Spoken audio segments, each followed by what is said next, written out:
Guys, welcome back to my channel Arth from Dehradun. मैं हूं ज्योति और वेलकम है आप सभी का मेरे चैनल पे। अगर आप इस वीडियो के माध्यम से चैनल में नए जुड़े हैं तो मेक श्योर चैनल को सब्सक्राइब जरूर करें। साथ ही साथ नीचे एक बेल नोटिफिकेशन है, इसको जल्दी से हिट कर दें ताकि मेरे आने वाली हर वीडियो का नोटिफिकेशन आप सभी को सबसे पहले मिल जाए। तो आइए आज का रिएक्शन वीडियो शुरू करते हैं। बेसिकली और एक्चुअली इस रिएक्शन वीडियो के लिए मैं पिछले 2 हफ्तों से कमिटमेंट करके बैठी हुई हूँ कि मैं इस पे वीडियोस बनाऊंगी, लेकिन ट्रस्ट मी, जैसे कि जितनी भी मेरी ऑडियंस है, मेरी प्यारी सी यूट्यूब फैमिली है, मैंने ऑलरेडी आप लोगों को इंटीमेट किया है कि आजकल मेरा स्क्रीन टाइम थोड़ा कम हुआ है और 15 मार्च मिड तक मैं बहुत कम एक्टिव हूँ सोशल मीडिया पे। इसीलिए किसी भी चीज़ पर रिएक्शन देने से पहले हमें उस चीज़ के बारे में जानना ज़रूरी होता है, और खासकर तब ज़्यादा प्रेशर होता है जब हम उन ब्लॉगर को फॉलो ना करते हों। लेकिन मैंने आप लोगों को अपनी कम्युनिटी के जरिए पूछा था और आप लोगों की बहुत बहुत बहुत सारी प्यारी प्यारी एडवाइजेज मुझे इस चीज़ से रिलेटेड आई। तो आज मैंने फाइनली डिसाइड कर लिया कि आज मैं इन ब्लॉगर के बारे में डेफिनेटली अपनी आवाज़ खड़ी करूंगी। जैसे कि मैंने इससे पहले भी कई बार वीडियोस बनाई है और मैंने वीडियोस में यही बोला, मेरे लिए मैटर नहीं करता कि आदमी है या औरत है, मेरे लिए मैटर करता है कि सही क्या है और गलत क्या है। चाहे वो जेंडर आदमी का हो, क्योंकि मैं एक औरत हूं तो इसका मतलब ये नहीं कि मैं एक औरत की सही चीज़ों को भी गलत अगर वो कर रही है तो मैं उसको उसमें भी सपोर्ट करूं, नहीं। इससे पहले भी हमने कई सारे ऐसे केसेस देखे हैं जहाँ पे जो है हस्बैंड वाइफ के बीच में, कपल्स के बीच में बहुत सारी प्रॉब्लमेटिक एरियाज हैं जो सोशल मीडिया पे आ रही हैं। फिलहाल यहाँ पे एक और कपल की बहुत ज़्यादा प्रॉब्लमेटिक लाइफ आ रही है और क्लियरली लाउडली मेरे को बोलने में कोई प्रॉब्लम नहीं है कि इस पूरे सीन और सिनेरियो में जो ज़्यादा गलत लग रहा है या लग रही है वो, आई एम सॉरी टू से, वाइफ वाला सेक्शन, वाइफ वाला जो फैमिली है वो बहुत ज़्यादा गलत लग रही है। मैंने इस कपल के ऊपर एक वीडियो बनाया था स्टार्टिंग में, जिस समय पे मुझे भी ये किसी ने रिकमेंड किया था कि दीदी देखो ये क्या हो रहा है। तो उसके लिए मैंने एक वीडियो बनाया था जहाँ पे मैंने अपनी आवाज़ इस चीज़ पे खड़ी करी थी, जिस समय पे पम्मी को बहुत बुरी तरीके से मारा पीटा गया था। इस हद तक मारा पीटा गया था कि वो हॉस्पिटलाइज हो गया था। उस वक्त पे उनके घरों में पत्थर तक फेंके गए थे और उसका रीजन क्या था?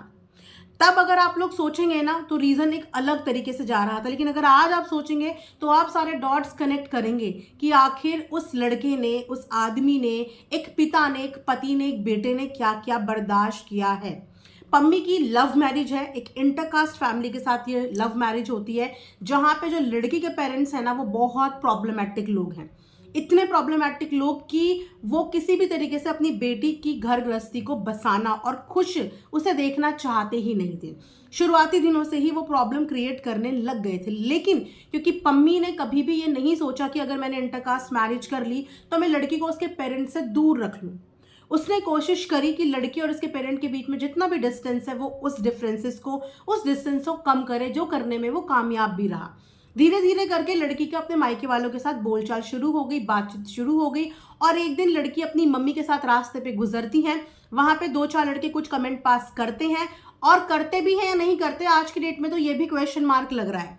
और उसके बाद लड़की की जो मम्मी है वो बौखला जाती है, उसके बाद लड़की भी वहां जाती है, उनकी कुछ तू मैमे होती है, और यहाँ पे आते हैं लड़की के हस्बैंड यानी कि पम्मी आते हैं, उन लड़कों के साथ हाथापाई होती है। मामला यहाँ पे भी खत्म नहीं होता है, ठीक है, क्योंकि उसने तो ले ली थी ना, उसने तो लड़ाई या दुश्मनी मोल ले ली थी। किसकी वजह से? क्योंकि उनकी सास और उनकी वाइफ को वहां पे उन लड़कों ने कमेंटबाजी करी।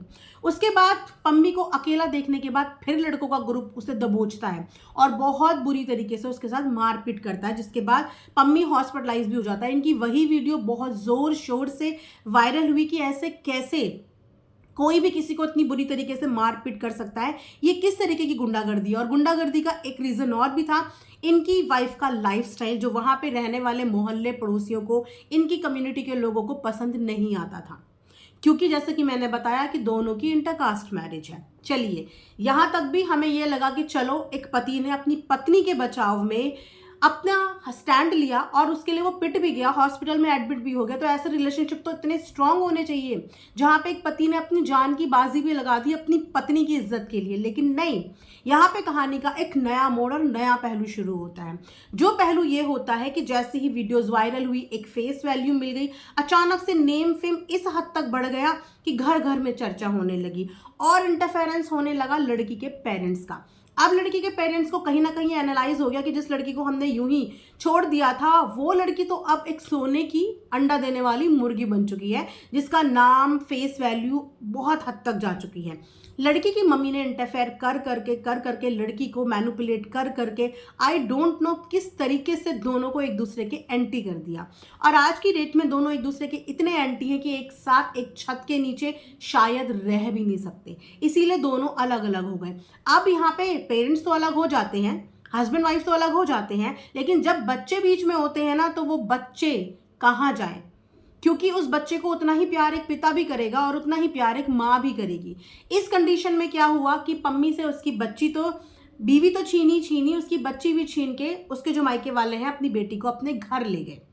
अब घर ले जाने के बाद उसका क्या ब्रेन वॉश वहाँ पे हो रहा है, उसको क्या वहाँ पे चीज़ें सिखाई पढ़ाई जा रही हैं कि उस लड़की का अपने घर पर से, अपने पति पर से बिल्कुल बिल्कुल बिल्कुल कहते हैं ना बहुत ज़्यादा डिस्टेंस और डिफरेंसेस क्रिएट हो गए। लेकिन यहाँ पे पम्मी की फाइट अब अपनी वाइफ के लिए नहीं है, क्योंकि एक बार वो अपनी वाइफ के लिए भी फाइट किया था जिस समय वो हॉस्पिटल के बेड पे जिंदगी और मौत के बीच में लड़ रहा था। लेकिन इस बार पम्मी की लड़ाई एक पिता होने के नाते है, अपनी बच्ची के लिए है। क्योंकि यहाँ पे क्या हो रहा है ना कि नानी का, बच्ची की नानी का और उनकी वाइफ की मदर का इतना इंटरफेरेंस है कि उसकी बच्ची तक से मिलने के लिए एक पिता को रोका जाता है। और जब वो मिलने के लिए जाता है तो उसको बहुत गंदी तरीके से अब्यूज़ किया जाता है, उसके ऊपर बहुत एलिगेशंस लगाए जाते हैं। ये है आजकल के डेट में वुमेन कार्ड। और तो और उन्होंने काफ़ी सारे कोर्ट केसेस भी उनके ऊपर करे हैं, जिसमें A to Z सारे फॉल्स एलिगेशन लगा के किसी भी तरीके से बेटी तो छीन ही ली है, माँ ने अपनी बेटी तो छीन ही ली है, लेकिन एक पिता से उसकी बेटी से मिलने के अधिकार भी उससे छीनने की पूरी कोशिश की जा रही है। अब अगर आप मायके वालों की थोड़ी सी हिस्ट्री देखेंगे ना तो जो बेटी है यानी कि जो पम्मी की वाइफ है वो अपनी मायके भी नहीं रहती है। वो इस समय पे इतनी ज़्यादा करियर ओरिएंटेड हो चुकी है, म्यूजिक एल्बम्स ये वो, कि वो वहाँ रहती भी नहीं है। बेटी रहती है एक नानी के पास और बेटी की जो मम्मी है वो रहती है दिल्ली अपने शूट्स और अपने काम से रिलेटेड। तो नानी किस हक से बच्ची को रख रही है? या तो बच्ची को रखने का हक माँ का होता है या बच्ची को रखने का हक पिता का होता है। माँ अगर अपने काम में बिजी है तो उस बच्ची को अपने पिता से मिलने जुलने के लिए इतना स्ट्रगल क्यों करवाया जा रहा है एक पिता को, कि उसको लिटरली आपके दरवाजे पे भीख मांगने आना पड़ रहा है कि मेरी बेटी से मुझे मिलवा दो, मेरी बेटी मुझे दिखा दो, मेरी बेटी को मेरे साथ छोड़ दो। ये कौन सा कानून है और ये किस तरीके का जस्टिस है सोशल मीडिया पे? ये चीज़ें बिल्कुल भी समझ में नहीं आती हैं। और रही बात कोर्ट कचहरी की, तो यस, औरतों के लिए बहुत सारे नियम कानून बने हैं, लेकिन ये नियम कानून इसलिए नहीं बने हैं कि आप किसी भी इनोसेंट को किसी भी तरीके से टॉर्चर करके किसी भी हद तक पहुंचा सकते हो। इस बीच हमने ऐसे बहुत सारे आदमी देखे जो इन कोर्ट केसेस की, इन फॉल्स एलिगेशन की वजह से इतने ज़्यादा स्ट्रेस में और इतने ज़्यादा परेशान हो जाते हैं कि उसके बाद उनके पास कोई ऑप्शन नहीं रहता। अगर ये प्रॉब्लमैटिक और टॉक्सिक रिलेशनशिप है भी तो आपके पास इस चीज़ के एविडेंस होने चाहिए। लेकिन जहाँ से इतने टाइम से हम व्लॉग के माध्यम से देख रहे हैं, हमें हमेशा से पम्मी के अंदर अपनी वाइफ के लिए भी प्यार दिखा है और अपनी बच्ची के लिए भी प्यार दिखा है। आज भी अगर आप उसकी बातें सुनेंगे तो उसकी नाराज़गी सिर्फ और सिर्फ अपनी बीवी के मायके वालों से है। आज की डेट में भी वो अपनी वाइफ के लिए बहुत मिनिमम और उनके मायके वालों के लिए ज़्यादा बातें बोलता है। तो यहाँ से इंसान का पता चलता है कि वो अभी भी उस इंसान से प्यार करता है या नहीं करता है ना। तो ये है कुछ लव मैरिजेस के एग्जाम्पल, जहाँ पे लव मैरिज अपने कन्वीनियंस के हिसाब से तो हो जाती है, लेकिन उसके बाद जब वो रिश्ते चलाने का समय आता है, बच्चों को पालने का समय आता है, तो इस तरीके से कलह कलेश होते हैं, जहाँ पे एक पति को अपनी बीवी से मिलने की आज़ादी नहीं है, एक पति को अपनी वाइफ के साथ क्वालिटी टाइम स्पेंड करके अपने मैटर सॉर्ट आउट करने की भी आज़ादी नहीं है, क्योंकि जो वाइफ है उसकी पूरी भागदौड़ चल रही है अपनी मम्मी, अपने भाइयों और अपने परिवार के लिए।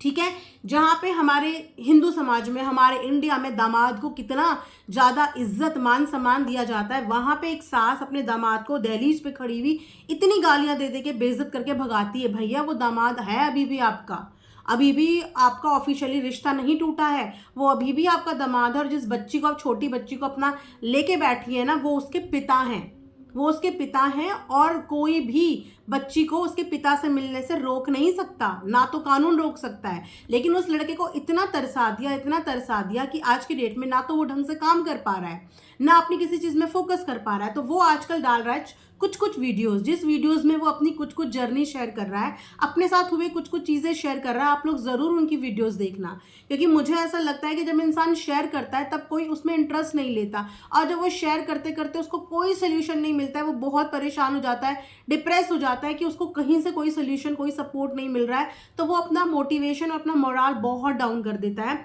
और ऐसे समय में मुझे ऐसा लगता है कि ऐसे इंसान की मोटिवेशन ज़रूर बननी चाहिए। और यहाँ पे पेशेंस का सारा खेल है, पेशेंस का खेल है। अगर पम्मी ने ऐसा कुछ भी नहीं किया है तो दुनिया का कोई भी कानून पम्मी को इस चीज़ की सज़ा नहीं दिला सकता। थोड़ा सा कानून पे विश्वास रखिए। लोग बहुत जल्दी गिव अप कर देते हैं। हाँ, ये मैं मानती हूँ कि हमारे इंडिया में लॉ बहुत लंबे चलते हैं, जस्टिस बहुत लंबा चलता है, लेकिन ज़िंदगी से बढ़कर कुछ नहीं है। जस्टिस मिलता है, अगर आपने कुछ नहीं किया है तो कोई इंसान आपको गलत प्रूफ नहीं कर सकता। और रही बात बच्ची की, तो बच्ची से ना मिलने देने वाली ये नानी जी कौन होती हैं, ये मामा जी कौन होते हैं?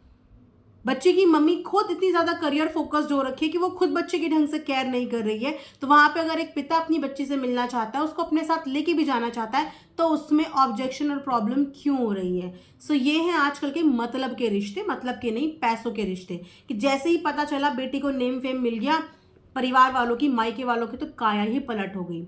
जिस समय पे ये दामाद पिट के हॉस्पिटल के बेड में पड़ा था ना, तब ये कहाँ थे परिवार वाले? जिस समय पे ये दामाद इनके लिए तब भी लड़ा जब ये दोनों वहां पे खड़ी थी, उसके बाद ग्रुप में भी वहां पे लड़ा, तब ये लोग कहाँ थे? तब ये सब कहाँ थे? आज देखिए ना, ये मिलता है प्यार करने का नतीजा। तो क्या ऐसे रिलेशनशिप देख के लोगों का प्यार पर से विश्वास नहीं टूटेगा, रिश्तों पर से विश्वास नहीं टूटेगा? कि पैसे की इस चकाचौंध में, पैसे कमाने की इस होड़ में रिश्ते जो हैं वो तार तार हो रहे हैं। फिलहाल मैं यही चाहती हूँ कि जस्टिस हो। एक पिता का भी उतना ही हक बनता है बच्चों पे जितना कि एक माँ का बनता है। अगर वो पिता अपनी बच्ची से प्यार करता है तो उसको प्यार करने से कोई रोक नहीं सकता। अगर वो पिता अपनी बच्ची के साथ समय बिताना चाहता है तो वो भी उसे बिताने से कोई रोक नहीं सकता, क्योंकि माँ खुद अपनी बच्ची को समय नहीं दे रही है।